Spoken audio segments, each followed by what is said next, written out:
Bueno, como todos saben, año electoral y se vienen las PASO y por consiguiente las PASO se van a realizar también aquí en nuestra ciudad y hay candidatos para intendente, hay candidatos para concejal. Lo que sobran son candidatos. Se ríe. Bueno, estamos aquí con la arquitecta. Mirá cómo te voy a presentar, La arquitecta Paola Bañeras. Mucha gente ya la conoce. ¿Ya sos villense? Sí. Un poquito, ¿no? Por adopción. Un poquito. ¿De dónde sos, Paola, vos? Mira, yo tengo esas historias. Primero, buenas tardes a todos. Yo sé que es complicado un viernes a la tarde con lluvia y demás, pero bueno, a lo mejor hay más gente escuchando por esto de que después está lloviendo y no se puede hacer nada aparte lo van a escuchar porque bueno, generamos podcast y así que ya estamos en la web. Les cuento un poquito. Nací en un pueblo muy chiquito de la provincia de Santa Fe que se llama Pilar, como el Pilar de Buenos Aires, pero hay un Pilar en Santa Fe, que está en el departamento de Las Colonias, está cerquita de Esperanza, de Rafaela, de esa zona. Una zona muy agrícola, muy productiva, muy emprendedora. Antes decían zona de mucha plata. Sí, bueno, no es el caso de Pilar, porque toda la plata se fue para Rafaela históricamente, así que no era el caso de Pilar, pero que es un pueblo muy así específico, muy particular. Tuvo la primera fábrica de pianos del país, primera fue de ahí, la fábrica de raquetas Belis con la que jugaba Vilas, se hacían ahí, por una serie de razones el pueblo, y tiene una fundición muy grande que es la Fundición Gatti. Y bueno, una de las cooperativas agrícolas más grandes de la zona centro-norte de la provincia. Pero bueno, un pueblo de trabajadores y me fui muy chiquita de ahí, me fui a los 8 años y viví por distintos lugares. Mi papá trabajaba en el Banco Nación, así que cada 2 años nos mudábamos, así que viví en provincia de Buenos Aires, en provincia de Córdoba, en provincia de Santa Fe, en otras localidades. Y bueno, después me fui a estudiar a Santa Fe, que es donde más tiempo estuve viviendo. Ya me recibí, empecé a trabajar. ¿En la UNL? Trabajé me recibí en la Universidad Litoral y trabajé después en la Universidad Litoral como docente durante 12 años. Así que, bueno, una experiencia muy, muy linda. Digo que la docencia para mí es parte de la vida también. Y en distintos momentos de mi profesión, de mi carrera, pude ejercerla y la verdad que es un placer también vincular la arquitectura con la docencia. Es algo que siempre me gustó y que por ¿podríamos suerte decir que Santa haciendo. Fe tiene una de las 2 universidades muy, muy importantes, UNL y UNR? Sí, bueno, desde ya por lo menos en arquitectura creo que las dos, en la UNL es un poquito más joven que la UNR en arquitectura y creo que en los intercambios que uno realiza por ahí, sobre todo con estudiantes y docentes, eso se nota y se nota mucho. Ahora estoy dando clase en la Universidad Nacional de Moreno, otro placer que me dio la vida y que nada, es un día a la tarde que doy urbanismo y me permitió esa cuestión casi totalmente opuesta que son las universidades del conurbano. De hecho, la de Moreno fue la última universidad creada por Néstor Kirchner en el 2010, apenas unos días antes que se muera, se creó la universidad y él acompañó ese acto de inauguración. Así que es muy emblemático, muy significativo lo que sucede con las universidades del conurbano como espacio de formación, ¿no? Para todos aquellos chicos y chicas que es la primera generación de sus familias que acceden a la universidad pública. Qué herramienta, ¿no? Generar universidades en todo el país. Sí, la verdad que es maravilloso. Uno cuando ¿no? escucha en esto que estamos atravesando, ¿no? Un año electoral y se escucha de privatizar la educación, de achicar, de que el Estado no tenga que estar presente en ninguna de estas situaciones y uno dice la salud, la educación y hay gente que va a votar eso. Sí, yo creo que, puede que la gente se acerque a determinadas cuestiones como un síntoma de cierta bronca, de ciertos hartazgos por algunas cuestiones, pero creo que en el fondo nuestra sociedad sigue siendo una sociedad que defiende a la educación pública, que defiende la salud pública, que en el fondo o digamos en el emergente de su reacción puede haber alguna otra intención, pero creo que hay una serie de logros y de derechos que históricamente construimos como sociedad en el marco de ciertas políticas públicas que nos fueron atravesando, que creo que son irrenunciables al día de hoy por la mayoría del pueblo argentino. Entonces, independientemente de las cuestiones que con cierta moda o con cierto vaivén histórico puedan aparecer, creo que de fondo esas cosas son irrenunciables. Creo que ningún papá, ninguna mamá puede estar pensando en un futuro para sus hijos que esté lejos de una educación pública. Digo, resultaría profundizar las inequidades que hoy tenemos, ¿no? Que desaparezca ese vehículo de ascendencia social que históricamente significó la educación. Creo que Villa Constitución en ese sentido es un símbolo de todo eso, ¿no? Que Villa esté construyendo su instituto de profesorado, pero sobre todo lo que hay adentro del instituto, que son todos esos docentes y esos estudiantes que están bregando todos los días por un futuro mejor. También habla de nuestra juventud, digo, es también nuestra juventud esa que está dentro del Instituto del Profesorado, de los chicos que viajan a Rosario o a San Nicolás todos los días para formarse. A veces no se toma la dimensión de tener un profesorado en nuestra Villa Constitución, generadora de la docencia en todo el sur santafesino. Es algo increíble. Sur santafesino, el norte de Buenos Aires, totalmente. Entre Ríos.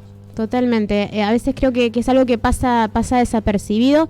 Lo mismo las escuelas técnicas de nuestra ciudad, digo, tanto San Pablo como la escuela técnica, son dos instituciones generadoras históricamente de mucha capacidad instalada en la ciudad, que en algunos casos después se profundizan en la universidad y otros no, pero que de algún modo están marcando un hacer diferente, ¿no?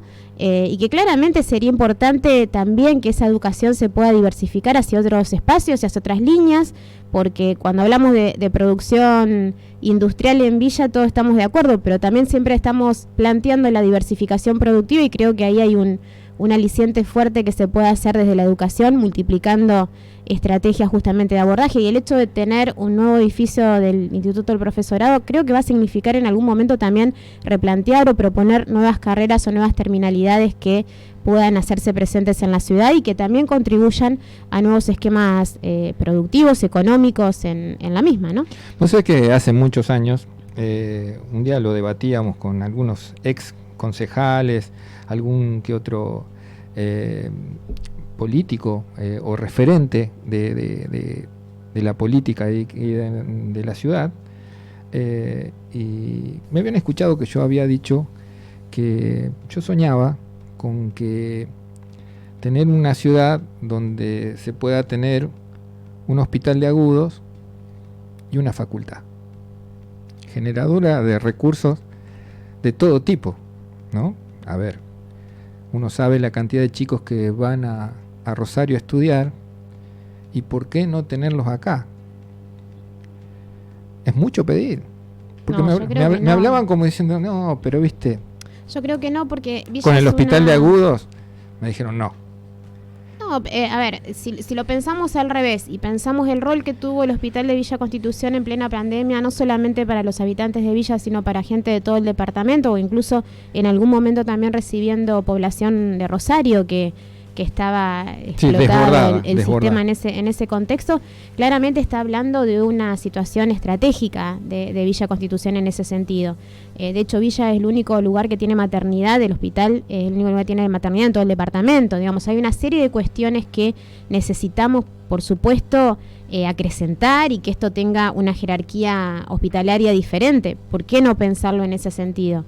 Me parece que a las claras estuvo demostrado en ese momento, que fue casi el momento extremo de la pandemia, donde se necesitó ese recurso humano y ese equipamiento, y que estuvo disponible, que se pudo construir en tiempo récord y demás. Bueno, ¿por qué no pensarlo como un ejercicio de planificación, como un ejercicio a largo plazo o a medio plazo, pero que de alguna manera pueda ser receptor de esa demanda que todo este sur provincial está generando? Y en materia educativa ni hablar, creo que se multiplican estas estrategias Digo, cuando nosotros pensamos en términos de arraigo, ¿no? Siempre decimos, bueno, un modo en que los problemas de las grandes ciudades se pueden minimizar es que generemos mejores condiciones en las ciudades intermedias o en las ciudades pequeñas. Esas mejores condiciones tienen que ver concretamente con educación, tienen que ver concretamente con producción y tienen que ver con acceso al suelo y a la vivienda. Digo, hay una serie de localidades que incluso empezaron a trabajar en esta dimensión porque poder tener una población educada en la propia localidad o educada en las proximidades o formada con mayor capacitación en las proximidades territoriales. Si el espacio original de donde proviene, la ciudad de donde proviene, la localidad, no genera las herramientas, digamos, productivas como para recibir a esa población capacitada, también se producen desplazamientos de nuestros jóvenes hacia otros escenarios. A veces por elección y a veces porque no queda otra cuestión. Entonces, bueno, ¿qué pasaría si pensamos la cosa al revés y empezamos a pensar en escenarios más diversificados en términos de educación con competencias locales, que esos escenarios diversificados de capacitación puedan generar también escenarios de producción distintos a los que habitualmente o históricamente se desarrollaron en Villa Constitución, que no significa reemplazar, significa eso, diversificar, significa multiplicar. Bueno, y en ese escenario no es menor el rol que tengamos en materia de tierra y de vivienda. Si no tenemos un lugar donde vivir o no tenemos un lugar donde producir definido claramente, es bastante difícil que esta ecuación educación, trabajo y residencia pueda desarrollarse. Cuando vos ¿no? comentás lo del arraigo, ¿no? Y lo pudimos percibir aquí con la emisora, con la productora, y nos tenemos que retrotraer al 2008, 125. Uh-huh. En ese momento estábamos haciendo una producción hablando de el arraigo y la desaparición de los pueblos, ¿no? Uh-huh. Nos atraviesa en plena producción. Nosotros tomábamos un tiempo de un mes para hacer una producción, hacíamos documentales. Nos atraviesa a la 125. Entonces fue un cambio, pero pudimos ver, nosotros que vivimos en el cordón Fabril, empezar a ver un poquito que lo tenemos tan cerca, ¿no? La parte rural, y desconocemos muchísimo. Totalmente. La soja, el daño que ha hecho, no solamente en el ecosistema, sino a nivel social, ¿no? Porque, bueno, necesitan menos trabajadores, y cuando vos tenías en ese momento una presidenta que decía valor agregado, muchachos, valor agregado, siempre lo comento, tengo un amigo que tiene un campo y me dice, ¿qué quiere valor agregado? Si yo voy, me siento a mirar el campo, escupo la semilla de soja y sale. Sí, claro. ¿Cómo? Es una decisión política eso. No, desde ya. Y también es, de alguna manera, construcción cultural, ¿no? Es eso. Creo que también se va afianzando una cierta banalización del hecho. También pasa por eso, claro. Cuando decís lo cultural, decís mi hijo el doctor. Sí, claro.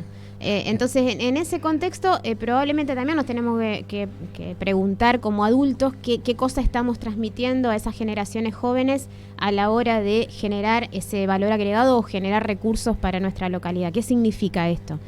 ¿Cuál es el imaginario que tengo como adulto de lo que las generaciones que vengan van a estar desarrollando? También tiene que ver con lo que nosotros transmitimos, con lo que nosotros hacemos, con el amor que le ponemos a cada una de las cuestiones. Creo que si miramos a Villa con ojos amorosos, con ojos expectantes de esa realidad que tenemos y de las posibilidades, claramente lo vamos a transmitir de otra manera a las generaciones que vengan. Ahora, si lo que hacemos es simplemente reproducir lo que hicimos siempre o quedarme con eso que es lo fácil de resolver, y va a ser bastante difícil que entusiasmemos a los otros y a las otras a generar un escenario distinto. Por suerte también creo que los más jóvenes a veces nos sorprenden generando una serie de alternativas en un montón de sentidos y a veces valorando cosas que los adultos no lo hacemos tan a menudo, ¿no? Pero en materia productiva creo que hay un eje ahí que está dando vuelta, sobre todo vinculada al respeto por las cuestiones ambientales. Creo que Villa sigue sin discutir su cordón periurbano y sobre todo el ejercicio de producción que puede significar contar con un cordón periurbano proveedor de frutas y hortalizas, por ejemplo, algo que en un montón de ciudades eso significó un ida y vuelta interesantísimo entre lo rural y lo urbano, pero que generó también nuevas capacidades en las localidades y sobre todo en los actores que intervienen en esas localidades, ¿no? Paola, sos precandidata a ocupar un espacio, en el Consejo Deliberante. Contarle a la gente en qué lista, apoyando a quién, cómo y por qué, causa y consecuencia. Causa y consecuencia. ¿Por qué? Primero, digo, porque somos un espacio político con vocación de protagonizar, eso es así, y cuando decimos vocación de protagonizar decimos involucrarnos desde el lugar que nos toque.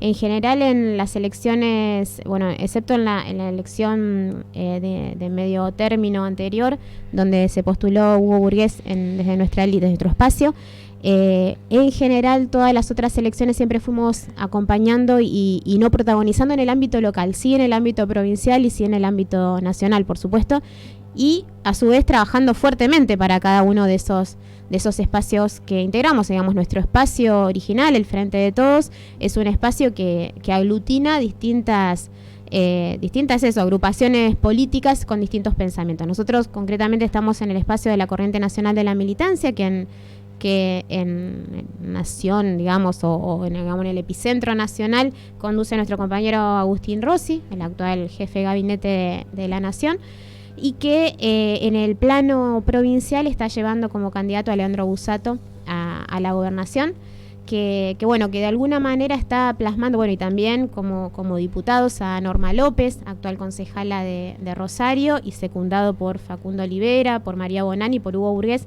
que nuestro compañero específico del ámbito villense va a estar en cuarto lugar en esa lista. ¿Por qué queremos este lugar en el Consejo? Porque además de tener esta voluntad por protagonizar, por participar, por aportar, creo que tenemos la experiencia y la capacidad para hacerlo. Estuvimos varios de nosotros, o varios de los que integramos la lista, que ahora les cuento cómo está integrada, estuvimos vinculados a la función pública, al Ejecutivo, durante muchos años, tanto en el plano, en el plano municipal concretamente. Algunos de ellos siguen trabajando en el municipio o en otras reparticiones vinculadas a las políticas públicas, y también eso es importante de destacar. Y entendemos que esa experiencia necesita ser plasmada de alguna manera en el Consejo, porque entendemos que tenemos la capacidad para poder transferir esa experiencia a eso que significa el ámbito legislativo, que es de alguna manera generar las normas más a largo plazo de la ciudad, ¿no? Establecer esas cuestiones que hacen a la planificación normativa del qué hacer y cómo hacer en la ciudad de acá a las generaciones venideras. Creo que es un espacio más que interesante para poder plasmar con tiempos y con capacidades diferentes cuestiones que tienen que ver con eso que queremos hacer como ciudad, y que esa construcción siempre tiene que ser colectiva, claramente. Creo que el espacio del Consejo, en un espacio donde se articulan los distintos pensamientos políticos que están atravesando una sociedad, claramente a partir del diálogo tiene que generar nuevos insumos y nuevas herramientas para transformar la ciudad, al margen de lo que el Ejecutivo esté haciendo en términos de gestión. Digo, quien gestiona es el Ejecutivo, y eso está claro, es quien marca su impronta en la ciudad. Ahora hay una responsabilidad enorme en el Legislativo, y que tiene que ver con ese marcar acciones a largo plazo, que en lo personal me parece más que interesante a la hora de pensar políticas públicas, ¿no? Hablando de política, y ayer era, tengo un lío en mi cabeza, creo que fue hoy a la madrugada, también te voy a decir, estaba leyendo una nota que le habían realizado a Norma López. Norma López, para los que no conocen, es concejala de Rosario, una militante que se mueve muchísimo, por lo que veo. Hablaba de la desilusión con Perotti. ¿Qué pensás vos? No, qué sé yo, a veces a algunos nos llegó más temprano la desilusión que a otros, eso también es cierto. En nuestro espacio político creo que lo que nos pasó es que trabajamos fuertemente en un sentido de unidad, y es algo que hacemos cada vez que tenemos una elección. Creo que esto que es un... A mí me pasó que, viste, no vamos a descubrir nada, uno mirándolo de afuera es más fácil, ¿no? bueno, yo trato de mirarlo de afuera. A mí no me desilusionó Perotti, porque nunca me llegó a ilusionar. Está bien, sí. Bueno, a ver. Sabiendo la historia, ¿no? Sabiendo la historia. Vamos a decir, vamos más arriba. A mí Alberto Fernández no me desilusionó. Sí, a ver, que me parece que tiene que ver con, creo que a lo mejor la desilusión no sería la palabra, pero creo que tiene que ver con un proyecto colectivo que en la provincia habíamos asumido en su momento, en el 2019, donde cada una de las agrupaciones, cada uno de las líneas que formamos parte del peronismo e incluso de otros espacios políticos, decidimos trabajar en función de generar un cambio que claramente era, bueno, no solamente que el socialismo dejara de formar parte de su esquema de político y de desarrollo provincial, que claramente no nos estaba incluyendo, no solamente al espacio que pertenecemos, sino concretamente a Villa Constitución. Villa Constitución fue una de las más excluidas en las políticas del socialismo. Digo, hubo programas específicos que empezamos a descubrir en los primeros meses de Perotti, programas que tenían 5, 6, 10 años y que nunca habían llegado a la ciudad. Incluso que no habían llegado a la ciudad cuando con anterioridad había un mismo signo político con el gobierno local en el momento de Baquié. Entonces había como tal necesidad, me parece, de cambio de esa lógica de necesidad de inclusión concretamente y demás, que todos trabajamos con un enorme como una enorme perspectiva de modificar las cosas. En ese sentido creo que también sería injusto hablar de digamos una desilusión así en un sentido amplio del término, porque creo que hay un montón de cuestiones que se pudieron concretar fuertemente en la provincia. Hoy empezamos hablando del Instituto del Profesorado, una deuda pendiente que fue este gobierno provincial que lo llevó adelante, la respuesta en el marco de la pandemia en materia de infraestructura. Bueno, pero la importancia, discúlpame Paula, la importancia de que hoy se esté realizando la obra tan ansiada es el empuje que le dio pero el estudiante, el empuje de 20 años. El empuje fue el mismo en el socialismo que ahora, concretamente ahora se concretó. Sí, yo no niego eso. Yo no niego eso. A ver. Déjame terminar de expresar la idea. No negamos, digamos, el hecho de que ese empuje existió, porque es lo que le dio el corazón y el sentido a toda esta situación. Ahora, concretamente, hubo una licitación que ni siquiera se adjudicó. Todos nos acordamos de la cara del gobernador socialista en el momento de esta supuesta apertura de sobres para la licitación del Instituto del Profesorado, cosa que nunca se concretó. Todos nos acordamos de qué pasó con el hospital y cómo se... En gobiernos peronistas, la licitación de Zona Franca, ¿sabés cuántas veces la vi? Y nunca se concretó hasta que se concretó. Si me cuando vos decís, yo te dejo terminar, pero hay que reconocer fervientemente que las decisiones políticas muchas veces, si no hay un empuje de una sociedad... Desde ya, por supuesto. Lo que estoy diciendo es que ese empuje se fue dando siempre. No fue menor el empuje que hicieron en el socialismo, ¿eh? Lo que no fueron es ser escuchados. Esa es la diferencia. Entonces, ahora que se esté construyendo y demás, no es un signo de que cambió el empuje. Es exactamente el mismo empuje. Ahora, la diferencia es que existió alguien que lo concretó. Entonces, en materia de infraestructura, en materia de obras públicas y demás, yo no puedo decir que el gobierno de Perotti fue un gobierno inadecuado. Sí, yo tampoco. Estuvo resolviendo una cantidad de cuestiones que por lo menos en nuestra ciudad la estábamos demandando desde hacía tantísimo tiempo. La 10S, por ejemplo, otro de los accesos históricos, el desvío de camiones y más, una serie de obras que se fueron manifestando y concretando. Entonces, desde ese momento y desde ese lugar creo que es válido poder afirmarlo. Ahora, una cosa es la gestión y otra cosa es la construcción política, y que creo que es ahí donde tenemos la mayor diferencia. Un cierto gobierno de coalición, como fue digamos que el frente que llevó al perotismo a la gobernación en su momento, se disuelve prácticamente al transcurso del primer año de mandato, y en ese contexto hubo varias organizaciones políticas de mucha historia, por otra parte, y de mucho aporte de votantes también en el año 2019, que fuimos prácticamente excluidos de cualquier instancia de participación dentro del gobierno provincial, y que eso fue la explicación por la cual en el 2021 decidimos presentar también nuestras listas de candidatos. Concretamente, digo, son esas cosas que se discuten en general para adentro y probablemente la gente ni sepa, pero digo, muchos funcionarios, compañeros nuestros, gente que estaba coordinando programas y demás, fueron excluidos incluso de sus trabajos en ese contexto, y otros renunciaron en el transcurso del proceso también por esa suerte de desplazamiento.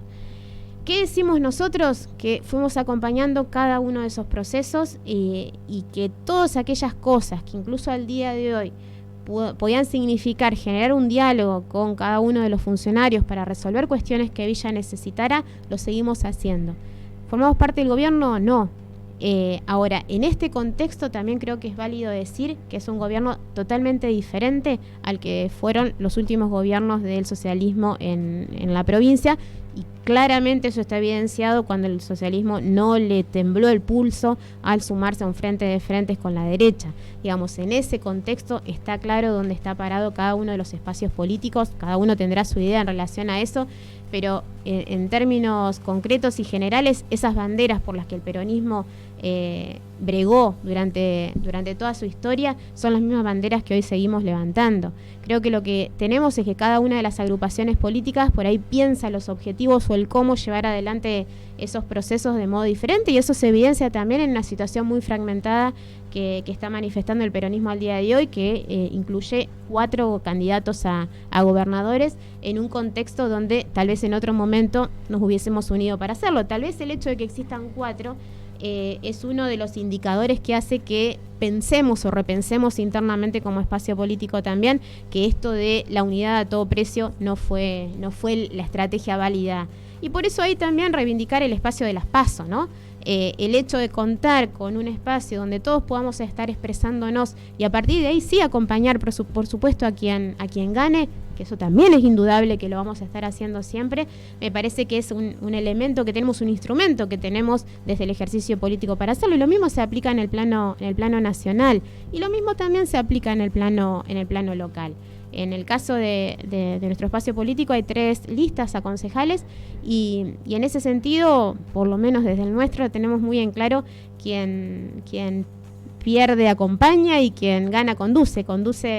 Hoy Hugo me apuntaba, conduce colectivamente, creo que de eso se trata. Cuando conducimos al conjunto de todos y no a la línea que gana, digamos, ¿no? De eso un poquito se trata. Que no siempre sucede, de hecho no nos pasó en la elección del año 2021, pero bueno, somos reincidentes. Ahora nos estamos poniendo de acuerdo. Somos reincidentes y ¿por qué somos reincidentes? Digo, porque entendemos que el modo de transformar la realidad es la política. Quienes entendemos a la política como vocación, como espacio de construcción, de trabajo con el otro, y siempre vamos a estar defendiendo ese rol y siempre vamos a estar defendiendo las banderas del peronismo en ese contexto, por lo menos en la parte que a mí me toca.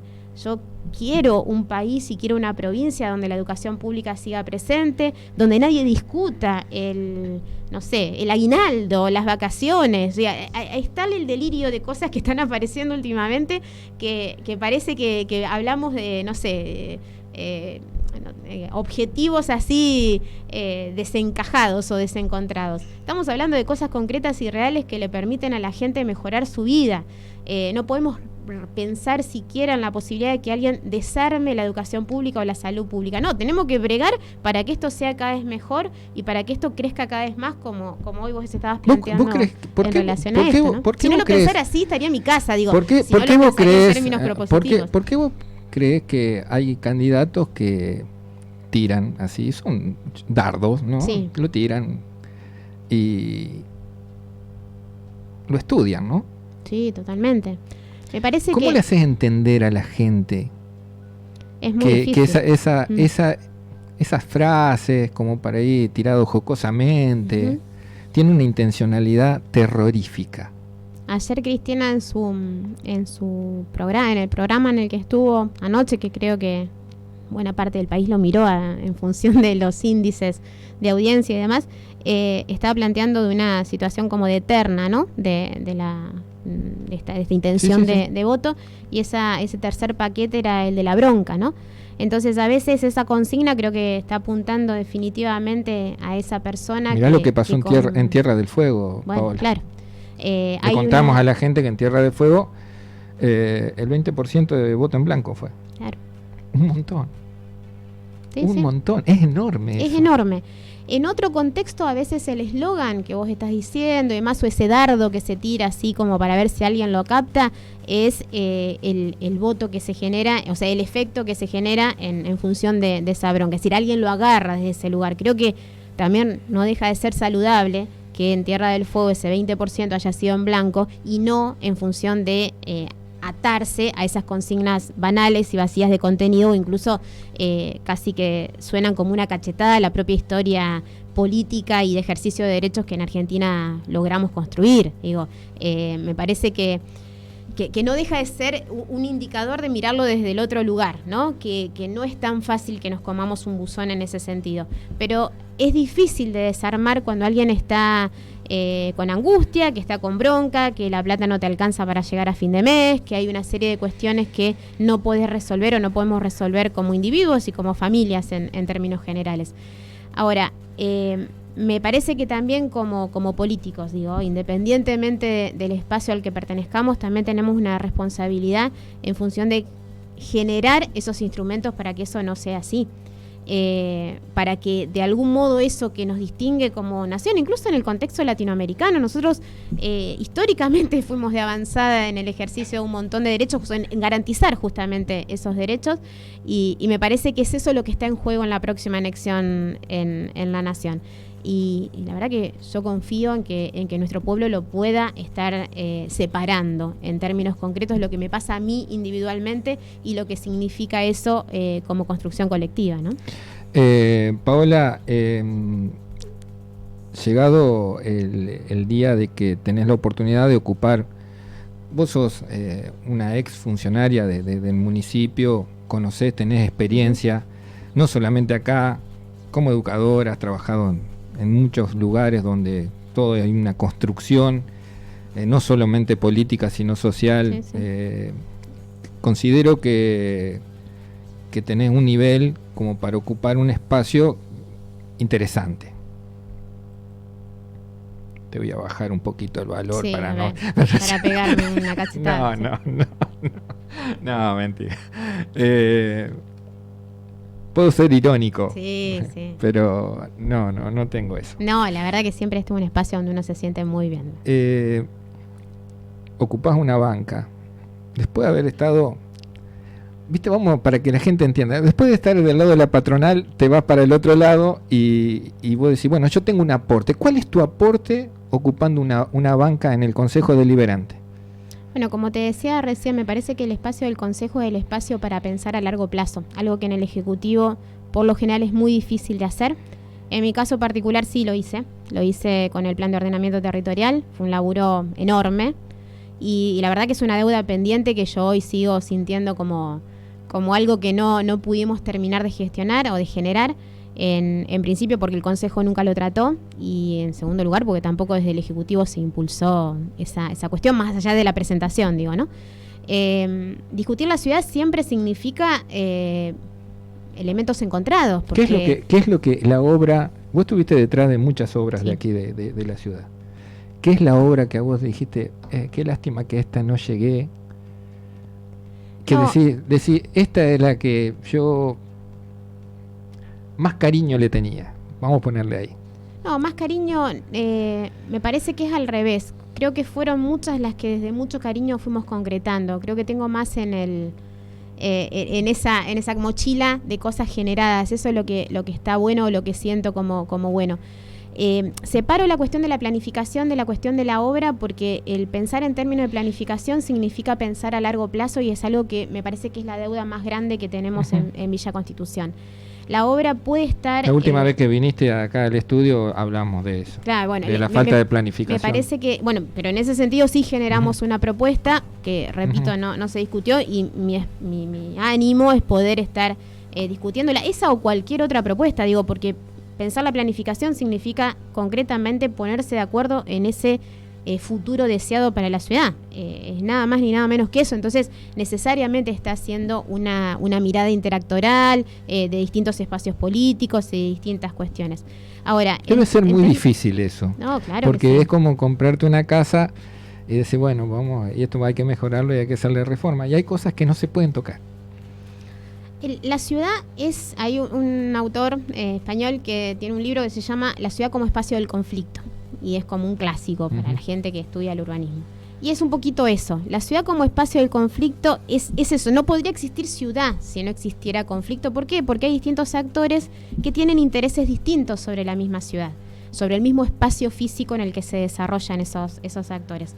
Entonces, claramente, tomar decisiones políticas que tiendan al bien común, por lo tanto entender que ese espacio físico de la ciudad es el epicentro, el escenario donde ese bien común se va a desarrollar, significa tocar intereses. Eso es así. Sí, sí. Entonces, esa discusión respecto de cuál es el interés que predomina es una discusión enteramente política. Entonces, a veces también tiene que ver con que hay cosas que no terminamos de definir como ciudad, como sociedad y demás, porque lo que no logramos hacer es poner sobre la mesa cuál es el posicionamiento o la decisión que tenemos al respecto. Me parece que esa es como la gran deuda pendiente que tenemos, digo todos, no estoy diciendo a alguien en particular. Y creo que es el gran desafío que se tiene que estar planteando Villa Constitución. No podemos estar en pleno año 2023 sin tener instrumentos que puedan predecir o anticipar qué es lo que va a pasar. La ciudad no puede crecer porque sí, o como una excepción, o como una cuestión que se va desarrollando en función de lo que alguien, el mercado o quien fuera, defina al respecto. Hay un rol central del Estado en ese sentido, y cuando digo Estado digo gobierno municipal, el ejecutivo, el legislativo, y también digo la ciudadanía toda, ¿no? En ese marco. Respecto de las obras en general, te decía que es al revés. Creo que hay una cuestión clara que de alguna manera me sentí parte de ese aporte, que fue la idea del espacio público y la recuperación de los espacios públicos en Villa Constitución, algo de lo que ni siquiera hablábamos, ¿no? La intervención en una plaza era se rompió la hamaca o el tobogán y ver cómo se reemplazaba o no. Y lo que estuvimos haciendo fue generar intervenciones que tuvieron que ver con recuperar los espacios públicos centrales de la ciudad, la Plaza de la Constitución, la Plaza Urquiza, el Predio de las Dos Rutas, Silsa, pero también tuvo que ver con recuperar cada uno de los pequeños espacios públicos de cada uno de los barrios y de que cada uno de los vecinos de esos barrios pudiera volver a ellos. Que sería deseable que eso se profundice, sí, en todo sentido. Sería deseable que eso se avance, que se puedan estar implementando nuevas acciones. Es indudable eso. Ahora, en términos concretos, creo que es parte de esa cuestión. Y si hay una obra que me hubiese gustado poder hacer, hay algunas que están encaminadas, o sea que no viene a cuento traerlo, que lo sigo trabajando, sí. Por decirlo de alguna manera, y que tiene que ver con cuestiones en la costa, que tienen que ver con el Parque de la República, que cuando tienen venís, que ver... Cuando le contamos, bueno, ya lo contó Paola, que está trabajando en Buenos Aires, pero ella constantemente está acá, le das una vueltita a la ciudad, a las obras que... No, de hecho estoy trabajando en los barrios, sí, muy, muy a menudo. Sí, no, o sea, de hecho todos los fines de semana estamos recorriendo y haciendo cuestiones. De hecho estamos trabajando con 2 proyectos específicos de mejoramientos habitacionales y el programa Mi Baño, y eso también hace que no solamente que visite el barrio, sino casas concretas de vecinos para poder desarrollarlo. Pero te decía, hay una obra que me hubiese gustado poder concretar y que la dejamos terminada todo el proyecto, y que tiene que ver con un espacio que es conflictivo en términos generales de la ciudad, que es la vieja casona del ferrocarril. Ajá. Y bueno, y ahí lo que se generó es, le habíamos denominado el parque ferroviario o el parque del ferrocarril en términos generales, y era la recuperación de la estación como espacio de encuentro, como espacio de convenciones, pequeñas convenciones, pero sobre todo como espacio del museo ferroviario, y bueno, y una pequeña oferta gastronómica ligada a eso. Y para eso utilizar la casona con todo el proyecto, no solamente de recuperación, sino de ampliación, que sea el alojamiento o el albergue de todo lo que es la Secretaría de Desarrollo Humano en ese sector, con una serie de parquizado que se estaba haciendo alrededor. Y bueno, y hay otro epicentro que ahora se está concretando, que es el centro de monitoreo ahí en ese sector. Creo que Fue clave todo el proceso que nos dimos. Durante muchos años esa casona estuvo ocupada. Hubo también una discusión en relación a qué hacer y no hacer. Concretamente se llevó adelante el proceso de traslado de las familias a nuevas viviendas. Y bueno, y de alguna manera la liberación de ese inmueble para generar nuevos proyectos. La verdad que eso es un proyecto que me hubiese gustado concretar. Y lo mismo el proyecto de Silsa, que es un proyecto integral que, bueno, preveía una serie de cuestiones que aún no se pudieron concretar, pero bueno, no me cabe duda que en los próximos años Villa lo va a poder hacer, ¿no? Es recuperar sobre todo la continuidad del parque de Silsa hasta la zona de la costa, recuperar ese contacto entre el parque y el río que un poco era lo que quedó pendiente y bueno, nada. Estamos acá para seguir batallando. No se lo van a dar al Club Náutico como estaba no lo sé, un senador que ya no está. En ese contexto. Se le ocurrió la idea, vamos a darle al Náutico esta. Sí, hubo un pedido en algún momento. Digo, me parece que los espacios, pasa siempre eso, ¿no? Pasa eso con Silsa, pasa con los espacios costeros, son los espacios más apetecibles en el mejor sentido del término, son esos espacios que queremos todos. O nos pasaba también en la Plaza de la Constitución, cuando todo el mundo quería poner algo en la plaza, dijimos, no, esta es la plaza institucional, separemos los tantos, los jueguitos pueden ir en la Urquiza, pueden ir en el predio de las dos rutas, acá no tenemos, la plaquita podemos estar concentrándolo acá, no, digo... Estamos como queriendo siempre poner como todos los elementos, como cuando invitamos a alguien a nuestra casa y todo lo tenemos en el living porque es el espacio más lindo que tenemos y queremos mostrar. Bueno, a veces no siempre eso resulta en términos de diseño de la ciudad, pero bueno, a ver, son infinitos los proyectos que fuimos generando y de eso la verdad que estoy muy orgullosa, porque uno va circulando y lo ves que algunos se fueron concretando, el punto violeta, digo, hay un montón de cosas que se hicieron en ese contexto y me parece que cómo no estar orgulloso de que se vayan cambiando, que uno haya aportado algo a esa transformación de la ciudad. Creo que ahora en este momento no tengo yo la necesidad, sino que el grupo que conformamos, que todavía no te conté la lista maravillosa que tenemos, pero el grupo que estamos como bregando por este lugar en el Consejo, de alguna manera tenemos en común esta capacidad operativa, esta cosa propositiva que todo el tiempo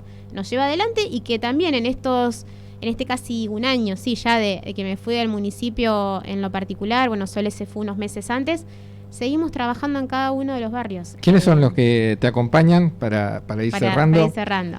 Ariel Gómez primero, que es el Oveja Gómez, digo, para que todos estén sabiendo. Hubo ahí un problemita de que nos habíamos confundido a Ariel, así que el otro Ariel aclaró quién era, que también le mandamos un saludo porque lo hizo como con mucha buena onda.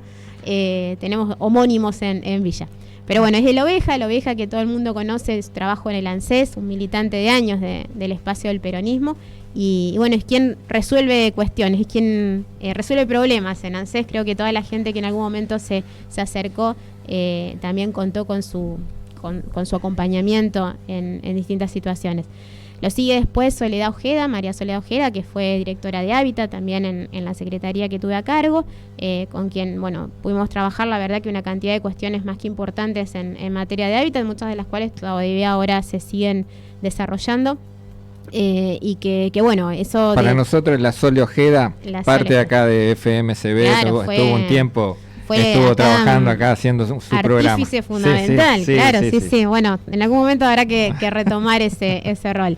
Bueno, también una militante de género y de cuestiones del feminismo desde muchos años, así que ahí todo el tiempo aprendiendo con la Sole cuestiones al respecto.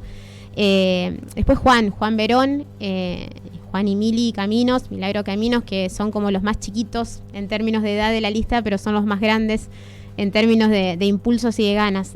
Los dos están trabajando. Juan trabaja en el Centro de Salud de Barrio Unión, en Brisas del Paraná, y es administrativo ahí, así que bueno, conoce perfectamente la realidad del barrio y un poco los problemas que a diario se acercan al Centro de Salud. Y Mili también es otra tajadora y disparadora de todo en el municipio, en la Secretaría de Ordenamiento Territorial como administrativa, y también estudiante de Trabajo Social, lo cual marca también sus ganas de seguir formándose para intervenir en ese territorio con otras herramientas, ¿no? Bueno, y después nos sigue Sebastián Galano, un ingeniero agrónomo que creo que todo el mundo conoce. El Seba, en lo personal, me da mucho placer que se haya sumado a la lista, Estuve trabajando codo a codo con él durante 7 años y creo que es de esas personas con un perfil más bien bajo, pero que con una altísima capacidad de no solamente de laburo, sino de compromiso con el ambiente, con eso que muchas veces es lo que miramos en el otro lugar como lo que queremos, y a veces estamos más preocupados en cómo desarmarlo que cómo protegerlo, ¿no? Y que es el ambiente, son nuestros árboles, son nuestras flores, son nuestras plazas. Las plazas están como están también porque la mirada atenta del SEBA está todos los días ahí. Y bueno, y cierra la lista Vanessa Mondino, que ya había estado en la lista anterior de Hugo. Vanessa es enfermera, está trabajando en el centro de salud de Barrio Troilo, de Barrio Fonavi. Y bueno, toda la gente, no solamente de la zona sur, por decirlo de alguna manera, de la ciudad la conoce, sino que tiene un rol muy específico para nosotros, porque Vanessa trabaja la cuestión de la salud no solamente desde su rol específico como enfermera, sino que ella siempre está atenta a otras necesidades que van atravesando a las familias. Esa persona que se acerca al centro de salud y que seguramente tiene problemas alimenticios o sociales o económicos de otra naturaleza, y bueno, y siempre está intentando articular otras respuestas para resolverlo. Lo que tenemos en común es muchas ganas, mucho compromiso y sobre todo mucho involucramiento con el territorio del que formamos parte. También quisiera mencionar que tenemos somos un grupo muy, muy grande, con presencia en muchos barrios, muchos en barrios populares de la ciudad, con lo cual no es esto que siempre decimos insertarnos en el territorio. Creo que somos parte de ese territorio y nuestro trabajo estuvo ahí durante todo este tiempo y va a seguir estando. Entonces también es la posibilidad que al Consejo estén llegando un poco esas voces, que son las de nuestros compañeros y nuestras compañeras que a diario sostienen una enorme cantidad de cosas dentro de la ciudad. Cuando a veces en otros barrios no se conocen algunas situaciones que en los barrios populares se manifiestan, pero por ejemplo los merenderos tienen una tarea enorme en Unión, en Bajo Silsa, en Libertad, en Estela Maris, en Santa Teresita, en Prefectura, en 9 de Julio, en Las Palmeras. Están sosteniendo meriendas, en algunos casos cenas o almuerzos, a un montón de familias villenses. Y en general es algo que el resto de los ciudadanos no conocemos. Y bien vale también que esos problemas y esas respuestas que, sobre todo las chicas, porque están habitualmente conducidos por mujeres, que esas mujeres están planteando en el territorio también puedan ser moneda de actuación en un consejo deliberante, tal vez un consejo municipal un poco más abierto a esa realidad, ¿no? Gracias, Paola. Vos sabés que los micrófonos están cuando quieras, te acercás y seguimos charlando. Suerte, bueno, y bueno, saludo a toda esa gente. A esa chica Soledad Ojeda. Le vamos a decir que venga la Sole la próxima, sí, recupera su historia de locución. De locución. Bueno, muchas gracias, porque la verdad que siempre es muy ameno venir a este ámbito de la radio, y siempre es muy cálido el recibimiento. Gracias, Paola.